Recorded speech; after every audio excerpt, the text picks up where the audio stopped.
Buenas tardes a todos. Vamos a iniciar la actividad del día de hoy, siendo las 14:30 horas. Básicamente lo que necesitamos es que podamos, digamos, comprender o tener muy claro cómo debemos preparar y cómo debemos presentar los casos clínicos que pues, se van a discutir durante la rotación. Dado que tenemos los 4 meses completos para trabajar con ustedes, pienso que vamos a procurar presentar al menos 2 casos cada uno. Deben tener esto en cuenta para que en una próxima ocasión puedan ya hacer entrega de su segundo caso. Porque ahorita pues lo que vamos a entregar es el primero. Todos vamos a entregar, por favor, quiero que tomen nota de esto. Todos vamos a entregar nuestro caso clínico el próximo martes. La fecha es, veamos acá, la fecha es 22 de febrero. Ese día necesito que me envíen su caso clínico de la forma que lo vamos a platicar a continuación, y la presentación me la van a enviar los médicos o médicas que van a estar presentando en cada miércoles. Yo también más adelante les voy a decir a quiénes les corresponde en cada fecha. Si tienen algún inconveniente por cuestiones de turno, básicamente solo por turno, no por servicio, entonces me avisan para ver de qué forma ajustamos los horarios, los tiempos para que puedan ustedes presentar. Y tal vez hacemos pues intercambio con los presentadores de la siguiente semana o de la otra semana para que puedan ustedes pues tener el tiempo para presentar de forma completa. Por lo mismo también entonces vamos a tener la oportunidad de hacer una especie de rotación, dos veces durante el curso de la rotación van a tener que presentar caso clínico, como vamos a discutir a continuación. Si van teniendo alguna duda con respecto a lo que estamos platicando, por favor levantan la mano y voy a estar ahí al pendiente de lo que quieran ustedes preguntar o plantear. Como principios generales para las preparaciones y presentaciones de los casos, debemos tener en cuenta los siguientes elementos. La presentación del caso clínico debe ser completa y ordenada. Es decir, en ocasiones es difícil tener, digamos, un caso concluido totalmente, con diagnóstico o con estudios histopatológicos y todas las pruebas de laboratorio y de gabinete ya listas. Sin embargo, debemos procurar obtener la mayor cantidad de información posible. Me refiero específicamente a, por ejemplo, si a un paciente ingresó, no sé, la semana pasada al servicio y se le realizó una tomografía, pues idealmente en la presentación del caso debe estar esa tomografía, o sea, debe estar la imagen de la tomografía, o si se le hizo una biopsia, debe estar ya el reporte de la biopsia e idealmente la foto de la estudio histopatológico para que podamos todos aprender.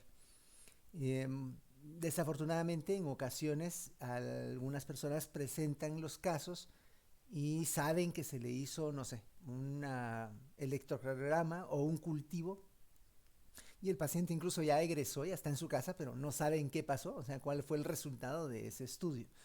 Entonces, ese tipo de situaciones no deberían suceder. Tenemos que tratar de obtener la mayor cantidad posible de información de la manera más completa y presentarla también de forma ordenada. Los casos que vamos a venir a presentar realmente no son casos para ponernos tropiezos de alguna forma, sino que son casos para que reforcemos nuestros conocimientos y podamos obtener una mayor cantidad de los mismos para pues incrementar nuestra sabiduría, en este caso en nuestra profesión.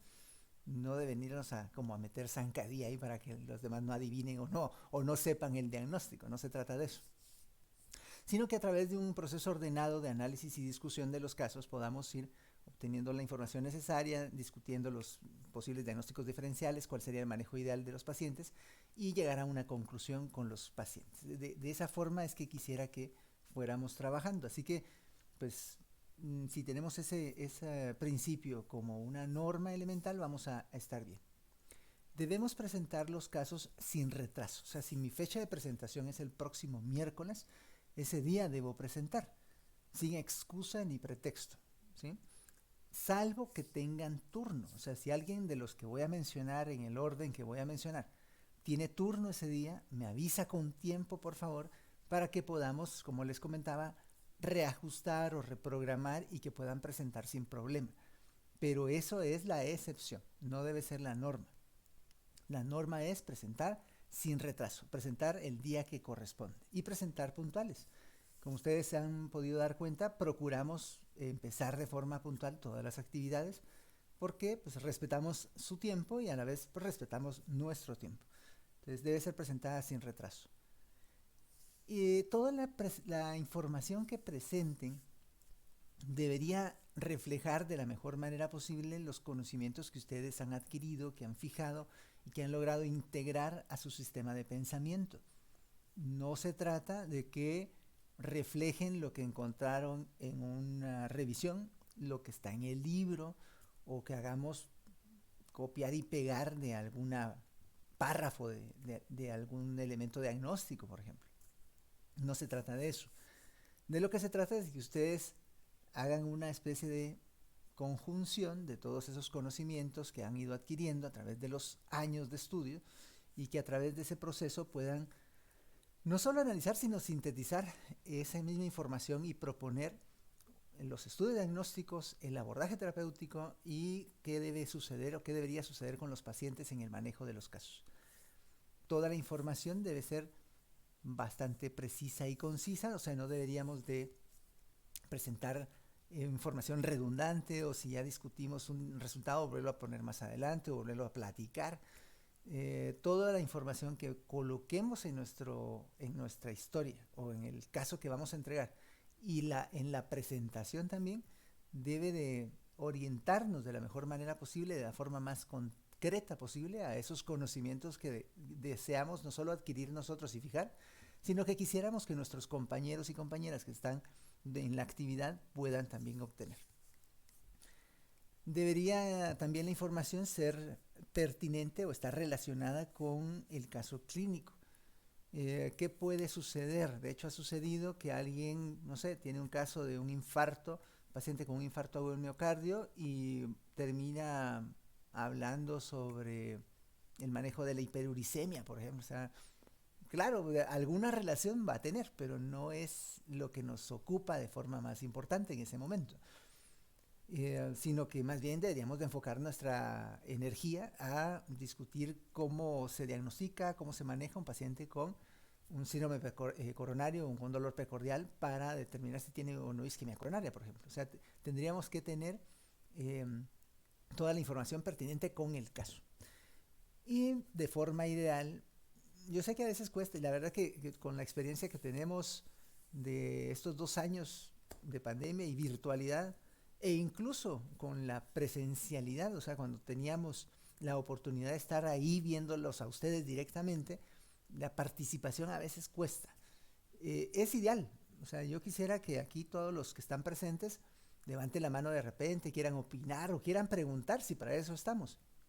Y aunque obviamente no podemos ser especialistas en todo, debemos tener un conocimiento elemental sobre la medicina interna y poderlos apoyar a ustedes en ese proceso formativo de su criterio médico.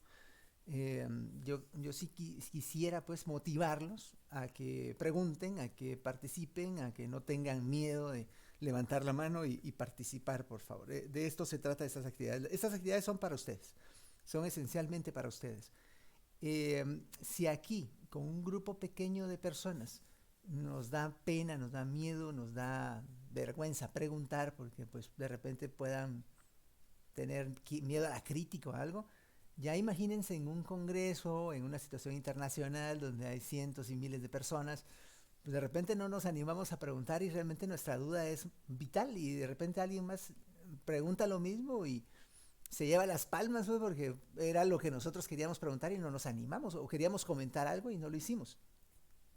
El criterio hay que formarlo y lo formamos a través de el enriquecimiento mutuo de nuestras opiniones, comentarios, dudas, preguntas, todo lo que podamos hacer en participación en las sesiones. Así que por favor, una motivación especial a todos a participar. Están en la libertad de hacerlo. Si necesitan interrumpirme en cualquier momento, ya sea en esta sesión o en cualquiera de las sesiones de casos clínicos o incluso en las clases, lo pueden hacer también, por favor. Es muy importante.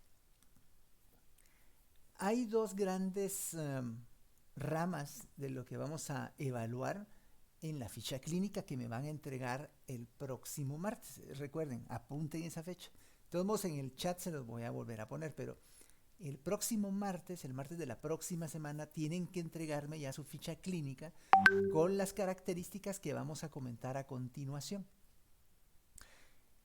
Un 40% del valor de esa ficha clínica va a estar determinado por lo que ustedes elaboren y trabajen utilizando el método de WID.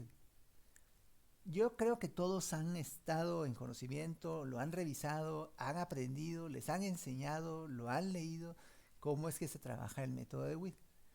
Nosotros en el hospital lo que hacemos es una especie como de adaptación de ese método, no lo usamos como debería, lo adaptamos digamos a la practicidad de la clínica cotidiana, porque pues, muchas veces no da tiempo de hacer todo al 100%.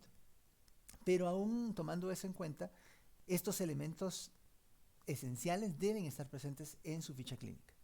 Los datos generales del paciente, no es necesario de hecho que tengan el nombre completo del paciente, muchas veces lo omitimos o solamente ponemos las iniciales del nombre del paciente por situaciones de privacidad. El motivo de consulta, recuerden que el motivo de consulta debe de, pues, es reflejar cuál es la molestia o la situación principal que lleva al paciente a consultar. Puede ser dolor, puede ser fiebre, puede ser alteración de la conciencia, puede ser tos, puede ser disuria, puede ser diarrea, puede ser vómitos, o sea, lo que al paciente lo hace consultar. Cuando ustedes obtienen la información de la historia clínica, de la enfermedad del paciente, pues se van a dar cuenta que hay ya una gran variedad de síntomas que deben investigar a profundidad y con detalle. Por ejemplo, si alguien llega, porque mire doctor, fíjese que me vine porque me duele la cabeza. Bueno, entonces empezamos con el dolor de cabeza, pero en la historia les cuenta que fíjese que empecé con fiebre y después me dio náusea, tuve dolor abdominal, diarrea, entonces ya no es solo el dolor de cabeza, son una serie de signos y síntomas que se van añadiendo.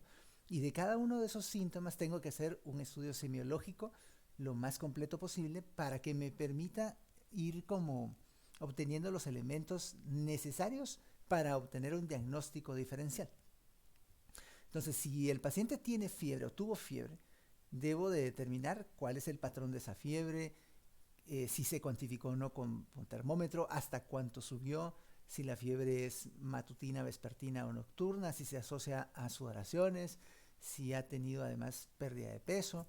Si el paciente tiene dolor, ver la intensidad del dolor, qué tipo de dolor es, si es un dolor tipo cólico, un dolor punzante, terebrante, o sea, todas esas características semiológicas las tengo que investigar y las tengo que dejar registradas como elementos importantes que me van a permitir y ayudar a llegar a un diagnóstico diferencial.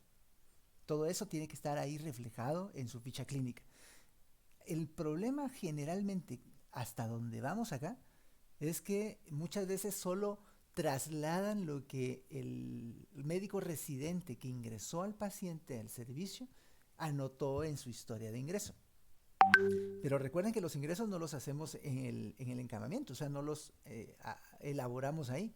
Los ingresos los hace el residente, a veces con la ayuda del interno, pero generalmente los hace el médico residente en un turno en el cual hay un montón de trabajo que hacer, hay un montón de ingresos más pendientes, hay un montón de situaciones, ahí todo está saturado y el residente lo que quiere es salir del trabajo rápido. Entonces muchas veces solo pone algunos datos muy esenciales y vamos para adentro. Entonces no podemos basarnos solo en lo que el residente está anotando en su historia de ingreso porque nos quedaríamos realmente muy escuetos en esa historia. Y es generalmente una de las críticas principales cuando los médicos residentes presentan los casos en las sesiones de departamento. Con mucha frecuencia la crítica principal va orientada a eso. Mire, faltó describir este síntoma, faltó ver si tenía tal cosa. no le revisaron si tenía este signo, ¿no? O sea, ese tipo de problemas se presentan, pero es porque el residente no tiene realmente el tiempo de poder detallar de forma extensa la semiología del cuadro clínico del paciente y se orienta a lo que en ese momento le urge sacar. Y eso hablando de medicina interna, si ustedes van y revisan las historias de ingreso de cirugía, por ejemplo, son 3 líneas, o sea, paciente consulta de dolor abdominal, fiebre y apendicitis, adentro, a sala de operaciones. Pues uno lo entiende porque hay urgencia, pues el paciente tampoco se va a tardar ahí 8 horas en lo que el residente termina un ingreso si tiene otro montón de trabajo. Pero ustedes ya como objetivos de aprendizaje, como objetivos académicos, tienen que obtener una buena historia clínica. Esto es vital. La revisión por sistemas, pues ahí ustedes ya le preguntan al paciente todos aquellos signos y síntomas que podría tener, que no necesariamente están relacionados con el problema actual, pero que son importantes para el manejo o para darle seguimiento posterior, o tal vez son solo distractores, pues, pero que los tienen que investigar. Y hay que registrarlos también. Los antecedentes tanto patológicos como los antecedentes no patológicos. Aquí, por favor, tienen que detallar. Por ejemplo, si un paciente refiere en sus antecedentes médicos que tiene diabetes mellitus, sí, es muy importante que determinen desde hace cuánto tiempo lo diagnosticaron, qué tratamiento toma actualmente, idealmente con los nombres del compuesto genérico, o sea, no los nombres comerciales, sino el compuesto genérico, las dosis, cuándo fue su última evaluación oftalmológica, si ha tenido control o no, dónde lo lleva, o cuándo fue la última vez que fue a chequeo. Todas esas situaciones son importantes solo hablando del antecedente de diabetes mellitus. O sea, aparte es hipertenso, hace cuánto lo diagnosticaron, ha tenido complicaciones relacionadas con la hipertensión arterial, qué tratamiento toma, qué dosis toma, cómo lo toma. O sea, todos esos detalles en los antecedentes son muy importantes y los tienen que dejar registrados ahí. Mientras más detallada y completa sea el registro de esta información, pues no solo van a obtener buenos o mejores punteos en esto, sino que a la larga, cuando ustedes se trasladen ya a hacer su trabajo en sus clínicas particulares o en los hospitales donde vayan a trabajar, les va a ayudar, les va a servir a ustedes para tener un mejor proceso diagnóstico o mejor abordaje terapéutico. Entonces, desde aquí estamos ya trabajando para cuando ustedes se gradúen de médicos y ya tengan que hacer este tipo de trabajo por su cuenta, digamos. En el examen físico, aquí lo mismo, es importante ser, digamos, detallista con algunas situaciones, el estado general del paciente, los signos vitales del paciente, dejarlos registrados, el estado de conciencia y en general todos los datos positivos o negativos que sean no solo relacionados, sino que sean importantes de dejar registrados porque son elementos importantes para desarrollar el diagnóstico diferencial y también el abordaje terapéutico de los pacientes. O sea, aquí es importante que el examen físico, sin ser demasiado extenso, tenga los elementos necesarios, los elementos suficientes para poder ayudarnos en ese proceso. Basados en todo esto que estamos platicando hasta acá, vamos a elaborar el listado de problemas. Desde el problema principal hasta el problema, digamos, que consideremos menos relevante. Por ejemplo, si alguien consulta porque tiene tos, dolor de cabeza, fiebre y expectoración, pues de repente pensamos que tiene neumonía. Entonces ponemos ahí problema número 1, neumonía. Problema número 2, diabetes mellitus descompensada. Problema número 3, hipertensión arterial controlada. Problema número 4 podría ser, no sé, si le encontramos que tiene anemia, pues ponemos anemia de enfermedad crónica a estudio. Y así. Resulta que el paciente les contó que tenía tiña pedis. Entonces ponen como problema número 6 tiña pedis, ¿no? Aunque es un problema importante, no es lo más importante en este momento y tampoco fue lo que llevó al paciente a consultar, sino fue esta situación de la fiebre, la tos, la expectoración y todo lo que pues, nos hace pensar que tenga neumonía. Ese listado de problemas lo enlistamos en este orden de importancia y de ese listado escogemos precisamente el problema principal, el problema número 1. Y ese problema lo vamos a desarrollar utilizando el método de WIP, con sus datos objetivos, los datos objetivos, los nuevos datos, el plan diagnóstico. el plan terapéutico y el plan educacional. O sea, tiene que tener todos esos elementos. En el plan diagnóstico, pues obviamente yo quisiera que ustedes plasmaran o me dijeran, pues, no solo qué pruebas le quieren hacer al paciente, sino por qué se las quieren hacer, qué están pensando que tiene el paciente, en qué elementos basan su postura, su opinión, y de acuerdo a eso, qué es lo que plantean para llegar a concluir o a confirmar o descartar que tiene ese problema el paciente. Y habiendo hecho eso, ese ejercicio, pues ya plantear también el plan terapéutico. Recuerden que el plan terapéutico debe incluir los medicamentos que ustedes le van a indicar al paciente, las dosis a los cuales se lo van a dejar, la vía por la cual lo van a administrar, con qué horario lo van a poner, durante cuánto tiempo van a estar dándole el medicamento. Todos esos elementos tienen que estar ahí, pero no son solo los medicamentos. Son pues, también la actividad, si el paciente tiene pues, reposo relativo o tiene que estar en cama todo el día, en qué posición, los controles que van a hacerle al paciente, control de signos vitales, no sé, cada 3 horas y registrar, el control de temperatura cada 8 horas y anotar, llevar curva de fiebre, o sea, todo eso lo tienen que anotar ahí en el plan terapéutico. La dieta que le van a dar al paciente, qué dieta va a tener indicada, una dieta libre, una de tipo sódica, una dieta de diabético, una dieta repartida en 5 tiempos, de qué forma, o sea, todo eso lo tienen que dejar ahí. Y también otras terapias, porque, por ejemplo, podrían incluir dentro de este plan terapéutico aplicación de drenaje postural, inhalaciones con solución salina para fluidificar la flema, por ejemplo, hidratación intravenosa si el paciente llegó deshidratado, no sé, todo lo que no sea un medicamento como tal, pero que es parte importante del tratamiento de los casos. Y el plan educacional, no lo olviden, por favor, el plan educacional es muy importante porque luego de que el paciente ya ustedes lo han logrado estabilizar, lo han tratado de forma correcta y lleva una buena evolución, ustedes quieren que pues ya en casa continúe con el tratamiento más correcto posible y el seguimiento adecuado para que pues concluya de forma satisfactoria su evolución y resuelva su situación, su agudización, digamos. Ahí no es solamente, digamos, importante decirle al paciente que se tome o que no se tome sus pastillas, ¿verdad? Sino que más que todo, ¿qué va a vigilar?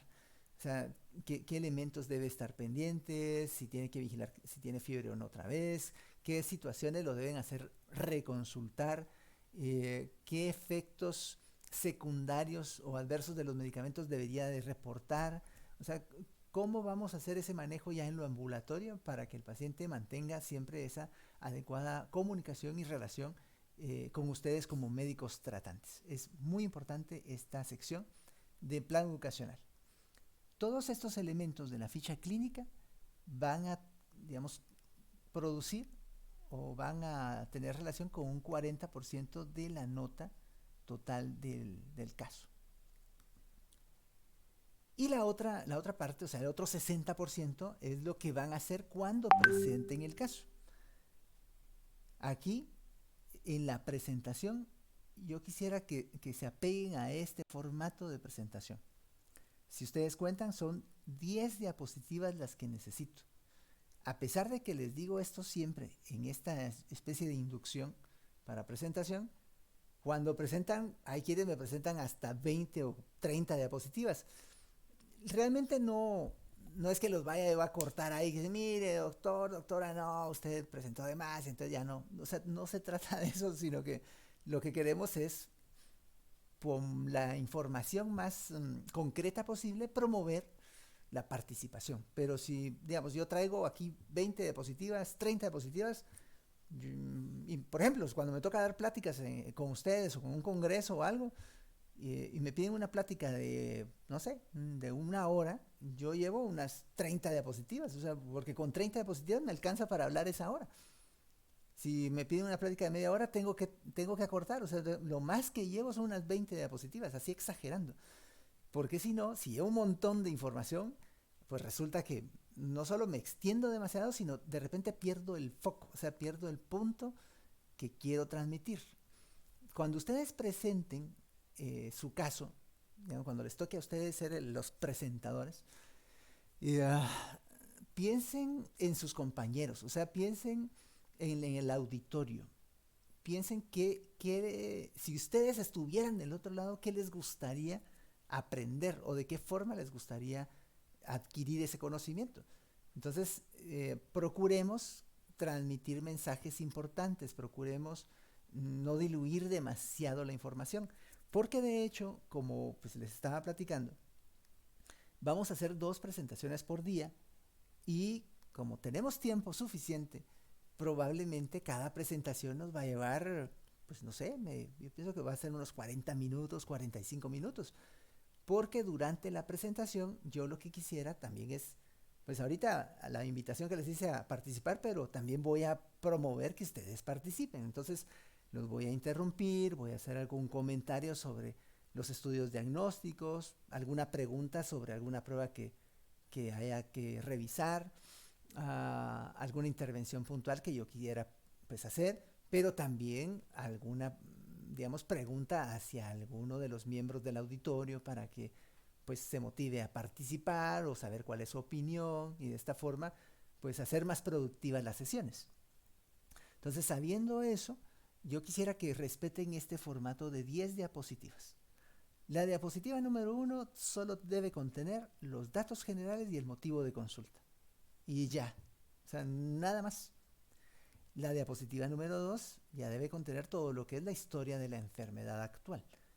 Eh, no quisiera que pusieran demasiado texto, o sea, solo pongan los elementos más importantes que les permitan a ustedes discutir o presentar esa historia de la enfermedad. Pero si ustedes me ponen ahí en la historia de la enfermedad, porque digamos, obtuvieron una historia súper buena y detalladísima y todo, pero ustedes me ponen 40 líneas en una diapositiva, igual perdemos el sentido de la actividad, porque pues nadie va a poder leer eso y de repente hasta ni el presentador lo va a entender, porque la letra va a estar muy chiquita, entonces nos vamos a perder. Pongan ahí los elementos más importantes que les permitan a ustedes hacer una presentación efectiva, una presentación eficaz, que transmita el mensaje principal que quieren transmitir.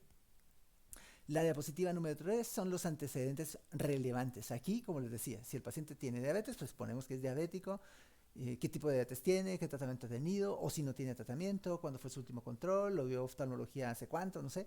O sea, eso es importante. Pero, digamos, si los antecedentes son negativos, no voy a poner médicos negativos, no refiere a diabetes, no refiere a hipertensión, no refiere, o sea, sería totalmente improcedente hacer esa presentación. Aquí tengo que poner los antecedentes relevantes detallando lo mejor posible.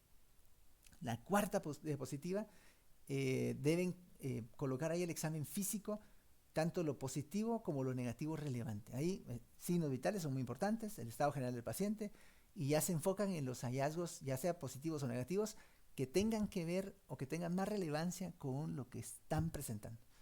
¿Sí? La quinta diapositiva, ahí es el listado de problemas, que básicamente es lo mismo que ya me presentaron en una ficha clínica. La sexta diapositiva, ahí ponen el análisis y discusión del caso. Tampoco se trata de que pongan 40 líneas en una diapositiva, o que se pongan a leer línea por línea.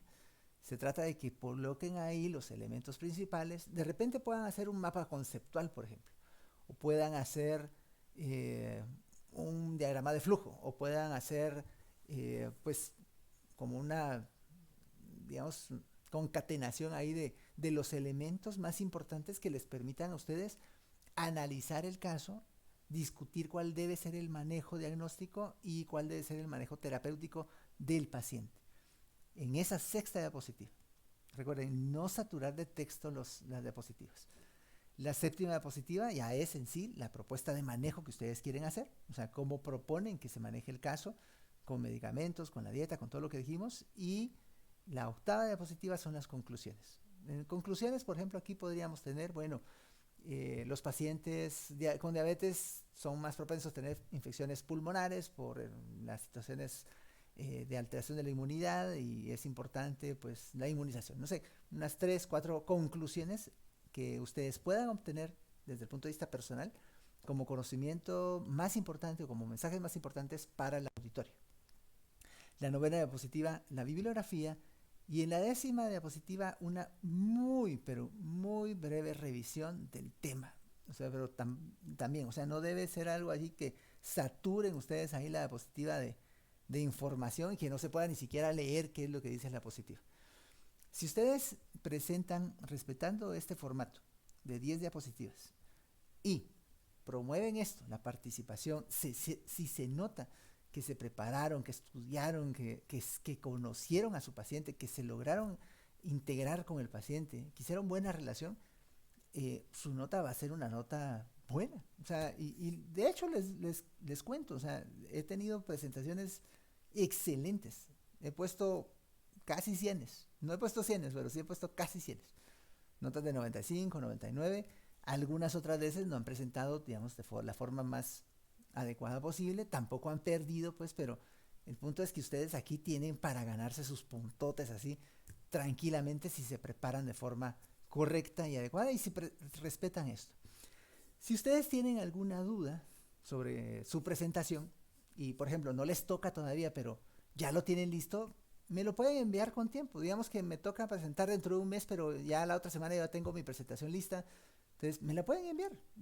Todos los envíos deben ser no por WhatsApp, no por WhatsApp, por favor. Los envíos de material académico, didáctico, evaluativo, lo que sea, tiene que ser al correo institucional, por favor.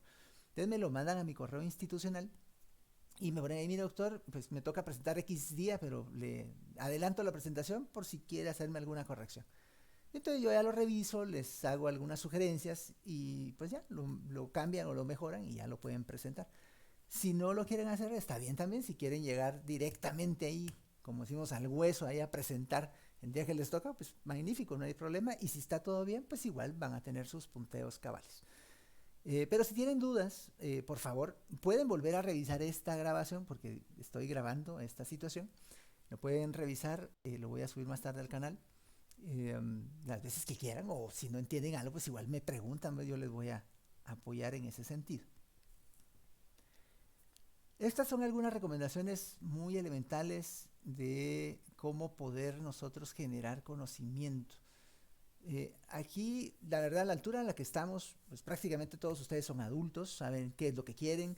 La ventaja de ustedes es que ya superaron prácticamente más del 50% de la evolución en su carrera profesional de pregrado y están muy cercanos ya a graduarse como médicos.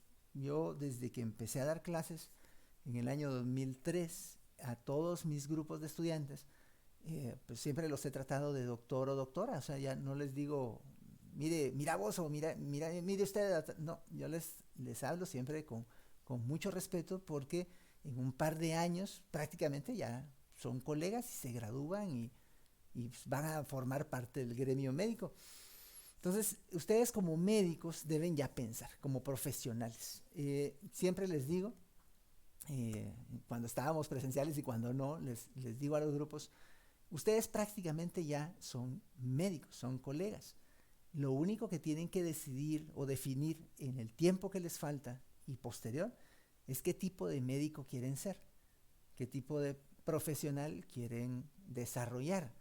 Van a ser profesionales de excelencia que se están siempre actualizando, que están estudiando, que están leyendo, que proponen, que manejan, que orientan, que educan. O vamos a ser médicos que incluso al final terminamos haciendo otros trabajos. O sea, hay muchos colegas, y no lo digo, digamos, por ser peyorativo, la verdad, lo digo con mucho respeto, pero hay muchos colegas que debido a la saturación del mercado laboral o a la falta, mejor dicho, de espacios donde ejercer su trabajo profesional, terminan haciendo otro tipo de tareas donde les va bien económicamente, pero donde desafortunadamente no pueden poner en práctica los conocimientos que adquirieron y terminan trabajando de otras cosas. Entonces, si ustedes están en esto, pues obviamente pensamos que lo que quieren es ser médicos y ejercer su trabajo como médicos. Si a mí me preguntan, después de más de 20 años de ser médico, si quisiera hacer otra cosa, pues les diría, o si volvieran a hacer, ¿qué escogería? Pues ahí va de masoquista a uno a escoger otra vez la medicina, pues, o sea, de plano, les gusta sufrir a uno. Cuando ustedes tengan, pues no sé, 20, 30 años de carrera, lo mismo probablemente van a estar pensando. Pero, ¿qué quieren hacer? ¿Cómo quieren definir su trabajo? ¿Cómo quieren que sus colegas los vean? ¿Cómo quieren que sus mismos pacientes los recomienden? les cuento como anécdota, jamás en la vida yo he puesto un anuncio o he puesto ahí una situación en páginas amarillas o algo, y la pura publicidad de los pacientes de boca en boca y de otros colegas es la que a mí me ha pues hecho poder hacer crecer mi cartera de pacientes en la clínica. Su mejor recomendación es el trabajo mismo que ustedes hacen. Para esto debemos de leer todos los días. Si no tuvieron hoy tiempo de revisar el tema que tenían que leer, lean aunque sea un párrafo ahí del manualito de Harrison, o sea, del Harrisoncito, o de algo, lean algo y aprendan algo hoy. Incluso si no tiene nada que ver con medicina. Por ahí siempre dice alguien, pues el médico que solo sabe de medicina no sabe ni siquiera de medicina. O sea, el médico tiene que saber un poco de todo. Entonces, aunque no sea medicina, lean algo todos los días, aprendan algo nuevo. No se enfoquen solo en lo académico, o sea, tienen que salir al mundo, tienen que ver un poco la naturaleza, levanten los ojos al cielo y miren ahí de repente el ocaso. O ya vieron hoy con el temblorón que pasó, pues de repente a uno al otro día no va a ver las situaciones como normalmente las ve. Entonces aprendamos a apreciar la belleza de la naturaleza. Siempre pregunten, por muy básica, elemental o incluso por así con respeto igual se lo digo, por muy tonta que parezca una pregunta, no se queden con las dudas, o sea, pregunten lo que quieran preguntar. De esta forma vamos a siempre a poder aprender algo.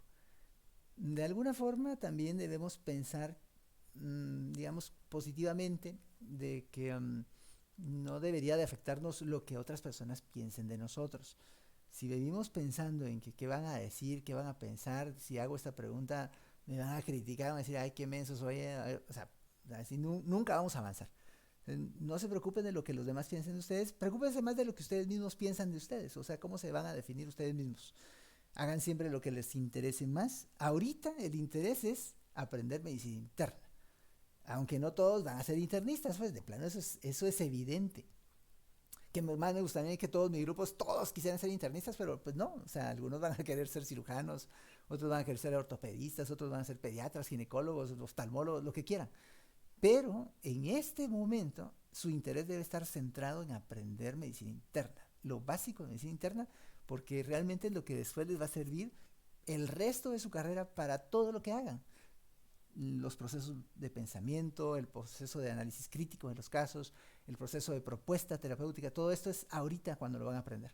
Estudien mucho, estudien duro, aunque estén cansados, desvélense estudiando, ahorita es cuando, y pues aprendan de la mejor manera posible, que es enseñándole a los demás.